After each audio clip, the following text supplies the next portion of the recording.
Welcome to part 9 of this video series in the general theory of general intelligence.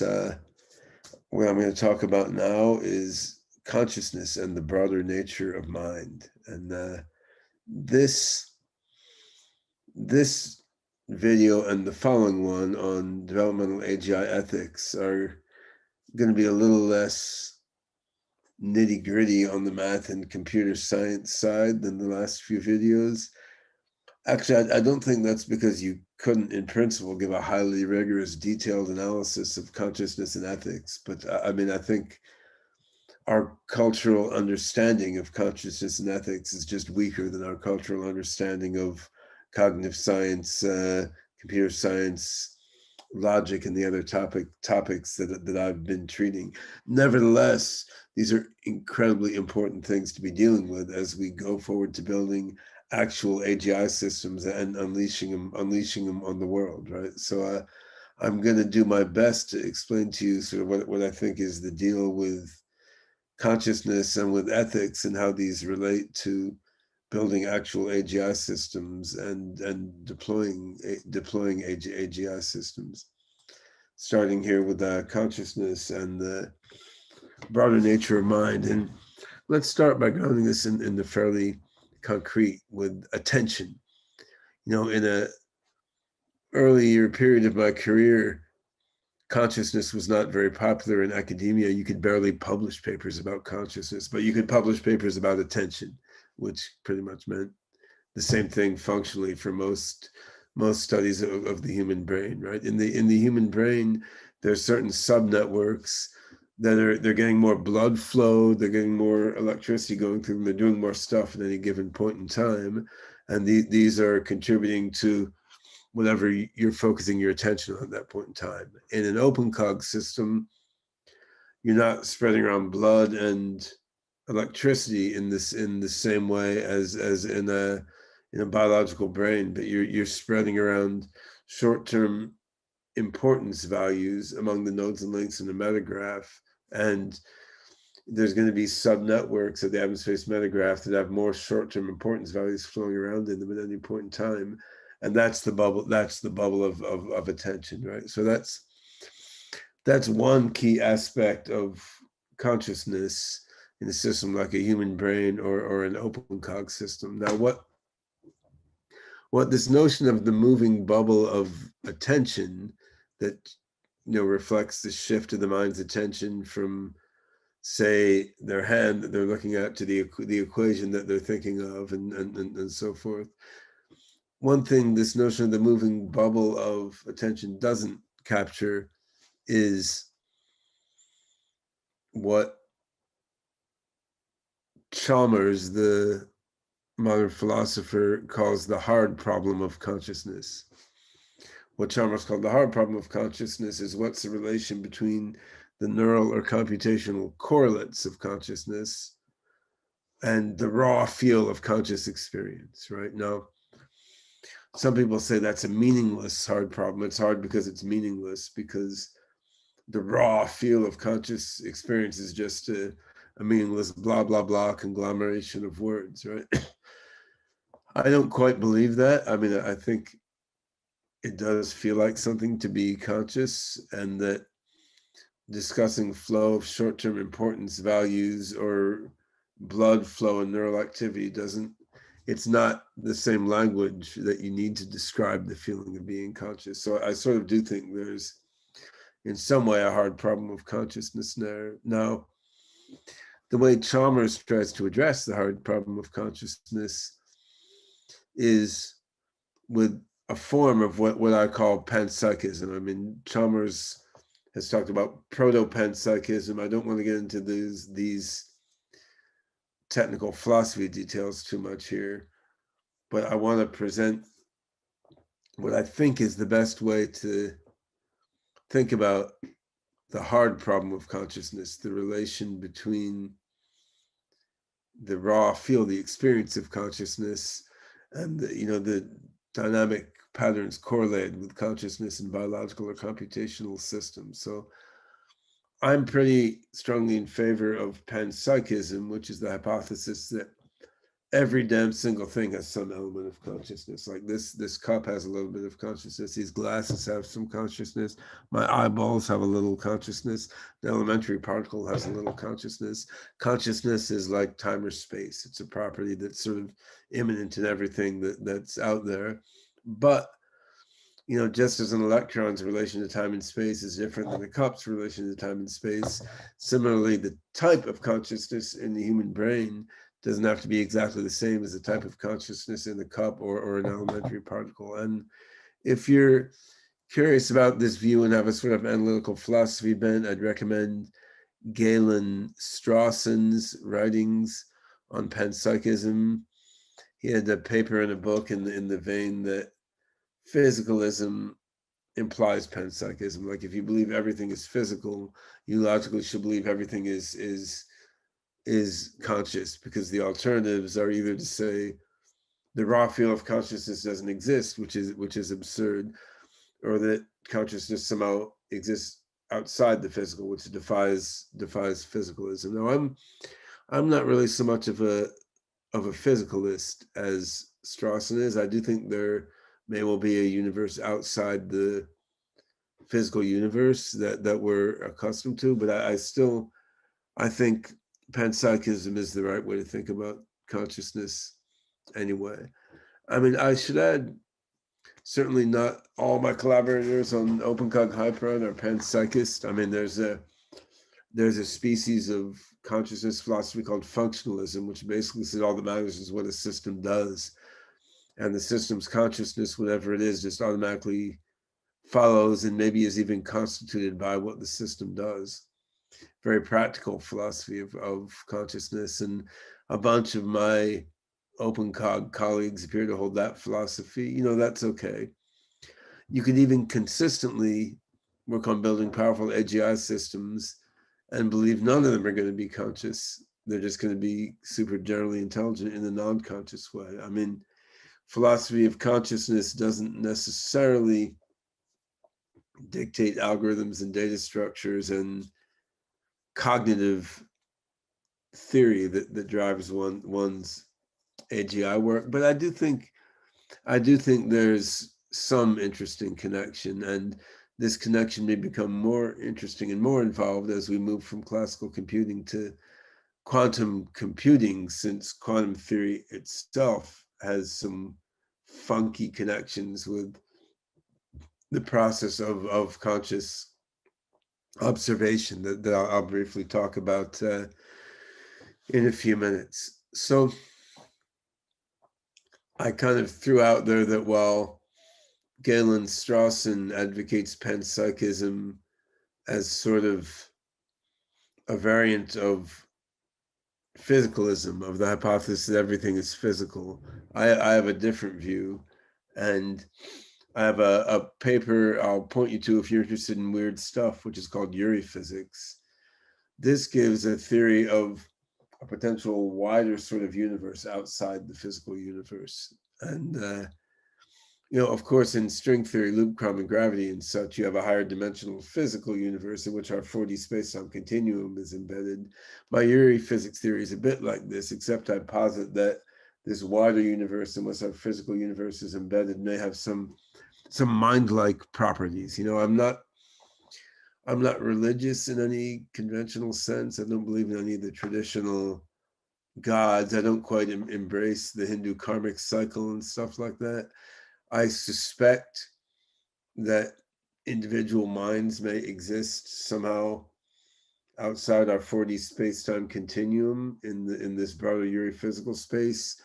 Maybe that underlies some of the phenomena we now think of as like survival after death or reincarnation or psychic powers, which may not really be literally survival after death, reincarnation, or psychic powers, but maybe other weird phenomena going beyond our current understanding of physics, but also our current understanding of other things. So I think there may be a wider world out there that we very, very dimly understand. And this is responsible for weird anomalous phenomena we perceive in our lives. And part of my personal motivation for working toward AGI is to better understand all this stuff. Like, I mean, human mind struggles even with simpler things than these. If you can create AGIs that are much smarter than people, if you can augment and improve the human mind technologically in various ways, there may be a lot of aspects of the broader universe we're going to understand a lot better. I wanted to throw that out there in case there's others listening who are interested in this sort of thing. It's not so much about general theory of general intelligence, that general theory of life, the universe, and everything. So I'll leave that for now, and I'll get back to more AGI related stuff. So I talked about the moving bubble of attention, and I talked about the idea that while everything may be conscious, I mean, human-like intelligences have a particular structure and dynamics to their consciousness, right? And so what is that particular structure and dynamics? Is it important to put it into our AGI systems like an open Cog Hyperon? And I think we can answer that reasonably well. What is the key set of properties of human-like consciousness? And I think it is interesting and valuable to put them into AGI systems, both so the AGI systems can benefit from the kinds of information processing that human-like consciousness does, and so the AGI systems can properly empathize with humans and understand the way that we're experiencing the world. So how do we characterize human-like consciousness? Well, we do have an attentional focus, which focuses informational and energetic resources in a small set of the information in a mind, like a small set of the knowledge metagraph of an open cog system. I think this focus of attention has complex dynamics in it, which you could model as a strange attractor or a strange persistent transient. Like there's a pattern of dynamic flow of information and energy within this focus of attention.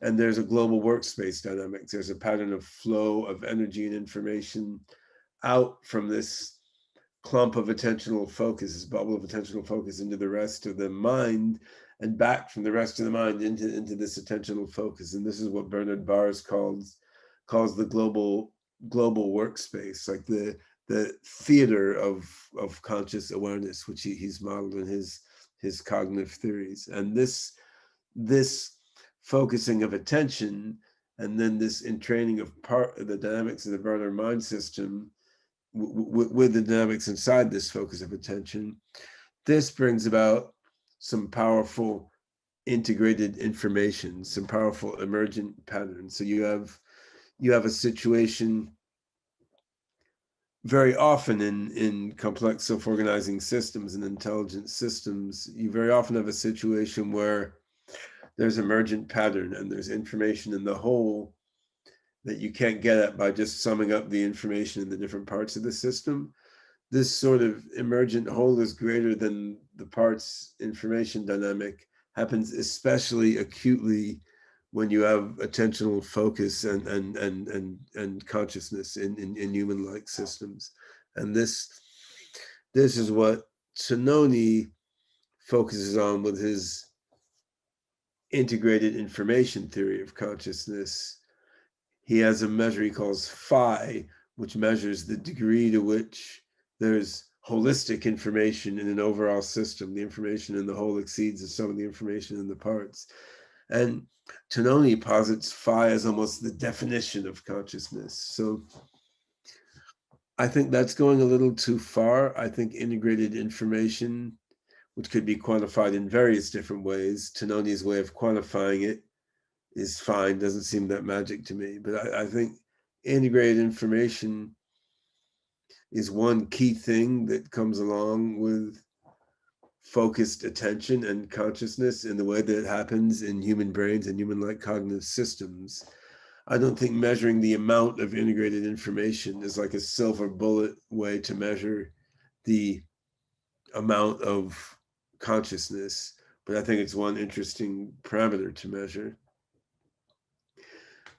Another interesting aspect of human-like consciousness is self, right? We have a model of ourself, And we often reflect on that model of ourself and interpret the world in terms of that model of ourself.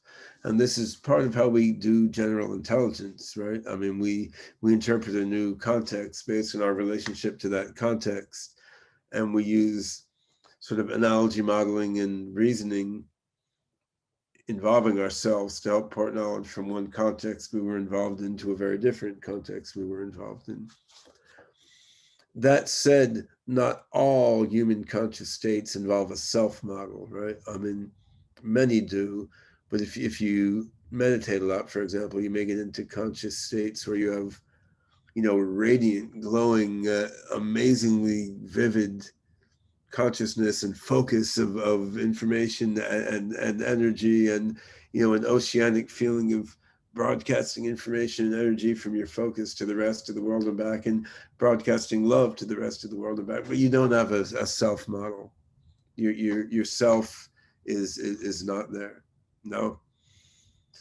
Could humans have evolved without the self model as part of their consciousness in a habitual way? Probably not. That self-model was very useful for survival at various stages of our evolution. It's a key part of consciousness. It's not always there in our consciousness. But if we look at these various properties of human-like consciousness, these are all things you can have in a system like an open Cog Hyperon system, or that you could have in a neural net-based, proto-AGI system, say. And I think this has to do with working memory and attention allocation, primarily, of the various cognitive processes that I discussed in the video on priors that characterize human-like intelligence.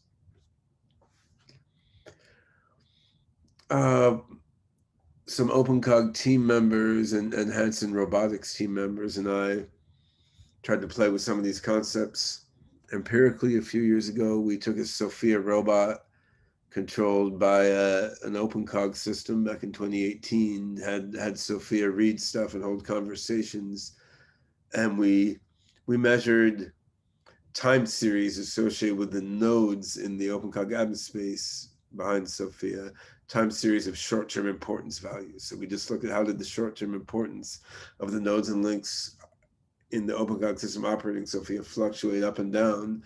From these time series, we estimated Tononi phi integrated information. We had to make up our own math in some regard for estimating this from these high-dimensional time series. And we did show that when more complex processing is going on, there was more integrated information, more Tononi phi. It was kind of interesting. We thought about applying this to other AI systems doing more complex things, to the singularity network as it gets some emergent intelligence from integrating different agents and so forth. We haven't followed up this initial work too much, but I think it's a very interesting direction. I also think we want to add other measures and indicators onto phi. That's one interesting measure of degree of consciousness. But you can try to measure degree of focusing of energy, degree of focusing of information. You can try to measure the degree to which there's a global workspace forming. I mean, you can measure aspects of attractor dynamics. I mean, you can measure a lot of things besides phi. Not enough work is going into trying to gauge different parameters characterizing machine consciousness, and that's interesting. It may end up being valuable for tuning the cognitive function of AGI systems as well. The nature of the self model, which I've said isn't there in every state of consciousness that humans have, but the nature of the self model that is prominent in many of our states of consciousness, this is quite subtle and can be considered in a variety of respects. I mean, one thing I'd thought a lot about is, as a mind changes, in what sense is there a persistent identity through all those through all those changes. So in what sense am I the same guy as I was at age 6 months, right? Or even age 25. I'm 54 now. And in what sense, if I were to double my intelligence every year for 50 years, in what sense would the supermind resulting from that be the same as the Ben Goertzel that's talking to you now? And this sort of issue will come up more acutely with AGI systems and intelligent robots, right? Because an AGI system could copy itself into many different machines. It could splice part of its mind with part of someone else's mind and so forth. The notion of the continuity of identity through different changes becomes much more complex in those cases than it is for humans like us now.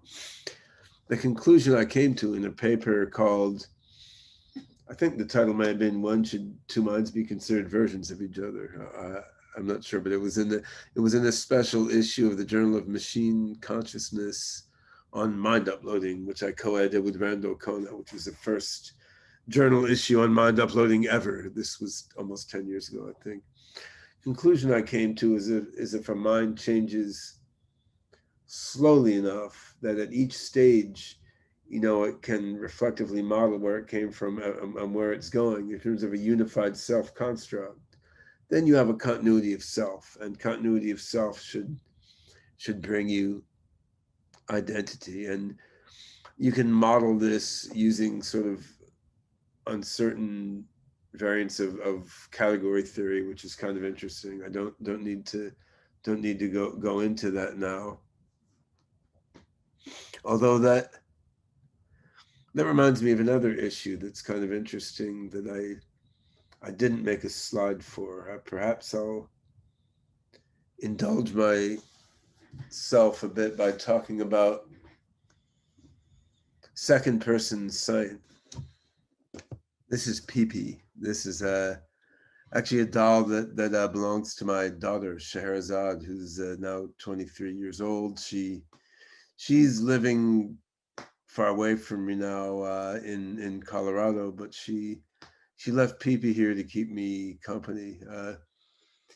At the moment, Pee does not possess an especially high level of general intelligence, so she seems to have an admirable ability to creep people out. So my wife won't let me keep her out in the living room. We got to keep her here in the study. But I have an aspiration to one day upgrade Pee and supply her with an open Cog Hyperon system that will uplift her to a quite high level of general intelligence, and that allows me to use her as a prop to explore some quite interesting questions. So the question I want to ask is how would I be able to measure if PP, once we had supplied her with an open Cog Hyperon brain, how would I be able to measure whether she actually was conscious or not, right? I mean, you could measure the Tononi phi in her brain. So that's a possible thing to do, but does that mean she has raw field? Does that mean she has some experience? You could ask her, "Are you conscious?" And she could say, "Yes, I'm very conscious." But a chatbot could say that, right? You could even measure, if you understood the knowledge representation in her Hyperon system, you could measure whether she had the logical knowledge in her brain representing the belief that she was conscious. But again, I mean, that's not the raw feel. So how could I tell if she had the raw feel of consciousness? Well, one idea, something I called second person science. I had a blog post about this. Suppose I put a wire in PP's head and I put a wire in my own head, like, drill a hole through my skull, cut a hole in my hat. Well, that'd be painful, but connect the wire to my brain in a way that really can gather a lot of knowledge from my brain. Connect the wire to PP's Hyperon system in a way that lets it get a lot of her knowledge metagraph, right? And then, as I increase the bandwidth, the amount of information along that wire, I should increasingly feel myself becoming one with PP's mind, right? I mean, I should, increasingly feel her thoughts, feelings, sensations, and ideas sort of on the periphery of my own mind, as if we're melding into one creature. As I decrease the bandwidth of the wire, it gets lower and lower. I should feel her very dimly on the edge of my mind, right? And that would be fascinating experiment to try, because my hypothesis is that an open Cog Hyperon system displaying human-like general intelligence should have a human-like raw feeling to its consciousness, so that when I wire my brain into the PP on Hyperon mind, I should be able to sort of feel myself melding with that raw feel of consciousness. But, I'm open to, goodbye, PP. I'm open to that maybe not actually being the case, right? So I could try that same experiment, for example, with my daughter Scheherazade, or with my wife Rei Ting, and then presumably, I would feel their human consciousness melding with mine on the fringe of my consciousness. Or I could try that experiment with, for example, a coffee cup, right? And then I would feel in a way like what it's like to be a coffee cup, but that may not be so vivid or so interesting. So what would be disturbing and revealing to me would be if wiring my brain into PP on Hyperon was more like wiring my brain into the coffee cup than like wiring my brain into my daughter's or my wife's brain, right? Like that would indicate, whoa, wait a minute, maybe you're missing some kind of raw feel there in the digital computer program like OpenCog Hyperon. Now I'm pretty sure that's not the case. I'm pretty sure wiring my brain into PP on Hyperon would be the same kind of thing as wiring my brain into Scheherazade or Rei Ting's brain, although different, because a Hyperon system is very different than a human brain, but still it's complex. It's got a focus of attention, it's got perceptions, it's got actions, it's got a lot more going on that a human can relate to than a coffee cup. But that sort of experiment would be fascinating to do. And then, of course, if you didn't trust my report of that experiment, you could wire your brain with a wire that connected to the wire between me and PP's brain, right? And then you could observe me doing that experiment of increasing and decreasing the degree of my mind meld with PP. And this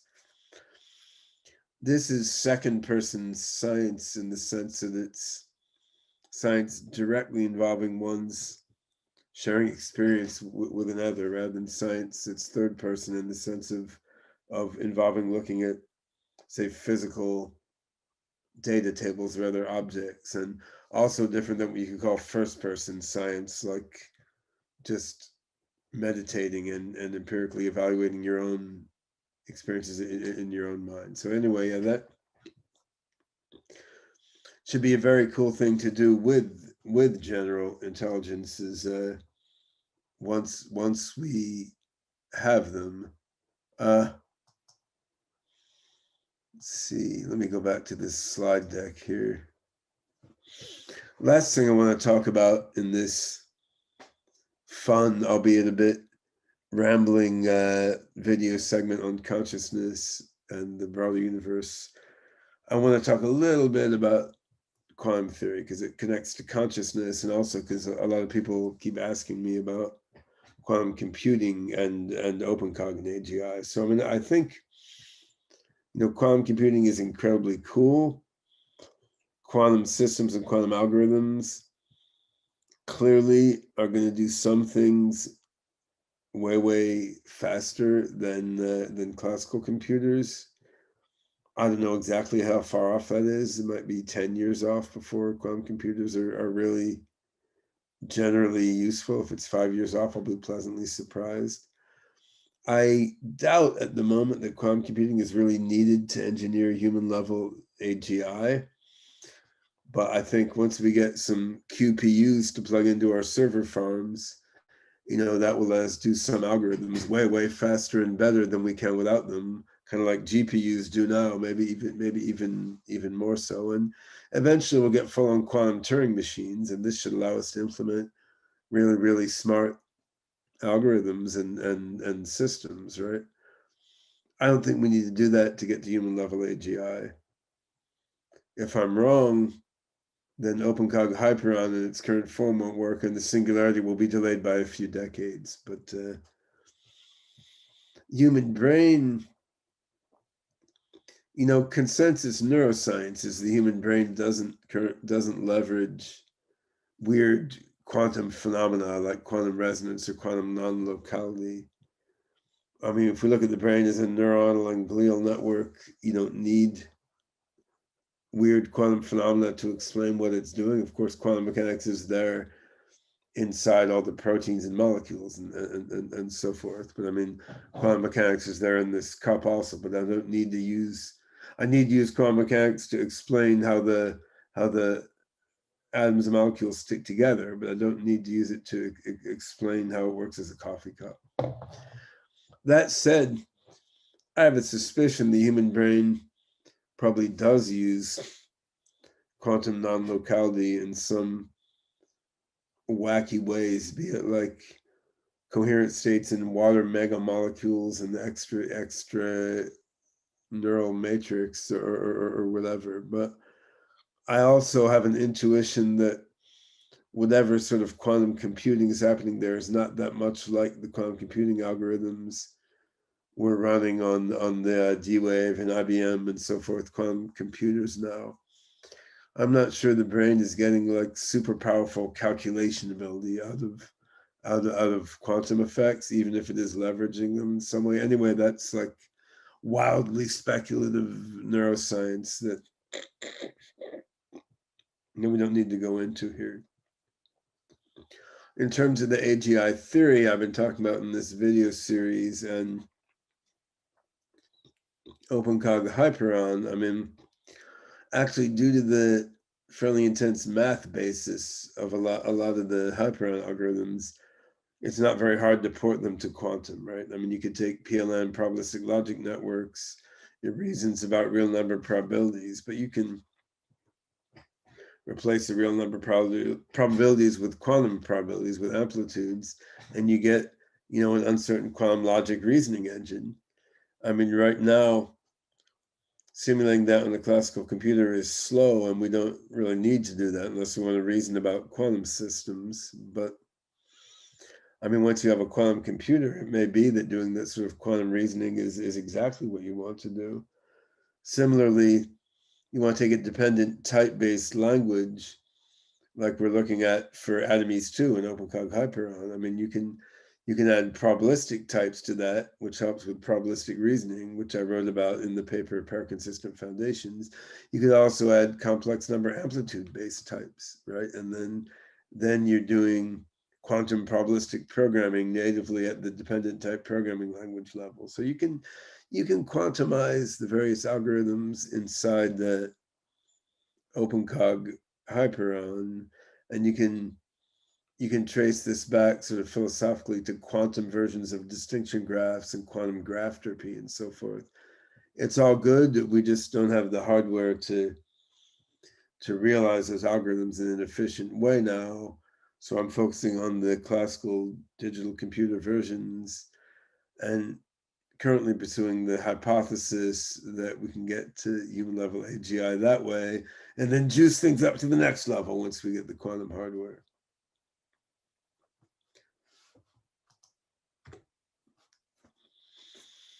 There's also some interesting connections between quantum theory and consciousness, which is how these slides on quantum theory got shoved into this this video episode about consciousness and the broader nature of mind. I mean, quantum theory has the peculiarity that in quantum mechanics, it doesn't make sense to talk about an observed phenomenon on its own. You need to talk about an observer, observed pair. Like you can only talk about something that's observed relative to who or what system is observing it, right? Quantum theory is perspectival or subjective in that particular sense. And that ties back with distinction graphs. In a way, the distinction between observer and observed is the beginning of quantum measurement theory. And you can use distinction graphs to model repeater and nested quantum measurements. And it also ties in some way with conscious experience, but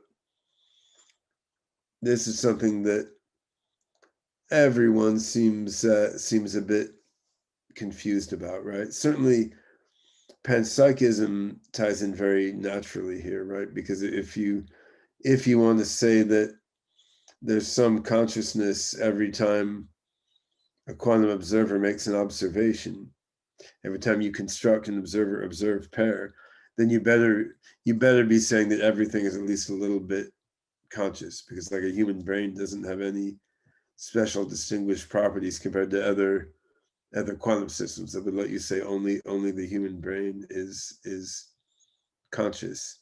I think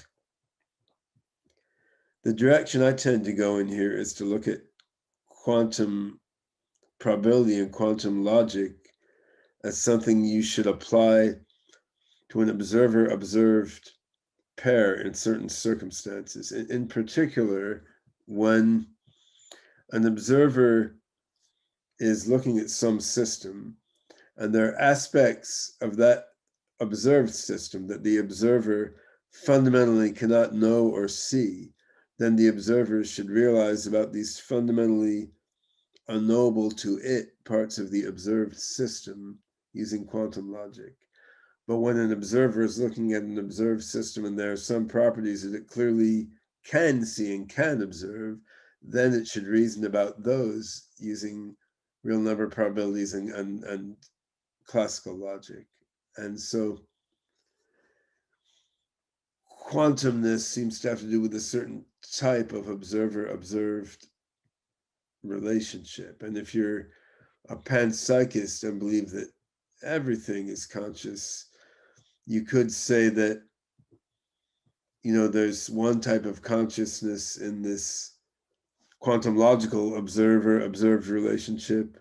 There's another type of consciousness in the more classical observer-observed relationship, and the quantum consciousness will have a different flavor, a different aspect to it. And you then face the question of how closely tied this business of observers and observeds is to the physics of the micro world. So Diederik Eärts in the Free University of Brussels has published some papers suggesting that, say, some systems that are very classical, like water flowing through certain pipes and waterfalls, from the perspective of an observer watching that system from a certain position, there's some parts of that the observer can't see from his position, and so therefore the observer should reason using quantum logic about those parts of the systems of water pipes and waterfalls. And if we think about like a huge open Cog Hyperon system with a vast distributed metagraph, maybe I, as a silly human being with a limited brain and mind, I can't ever understand everything happening in this vast Hyperon metagraph, right? And so to me, like the emergent attractor states in this Hyperon metagraph are unknowable within the constraints of what it is to be me. So should I realize about the emergent states? Should I reason about the emergent states of this vast, open Cog metagraph using quantum logic because they're unknowable to me?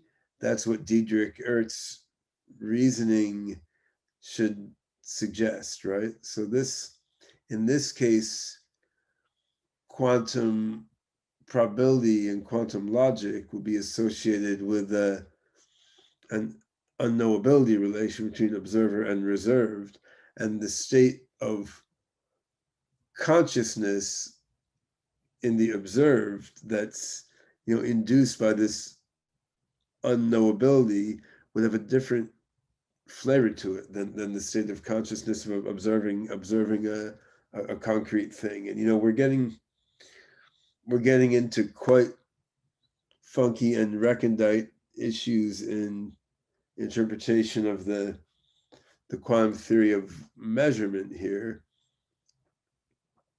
And these then tie in with algorithmics of cognition in subtle ways that I certainly don't fully understand. So we talked a bunch about dynamic programming and approximate stochastic dynamic programming in an earlier video in this series.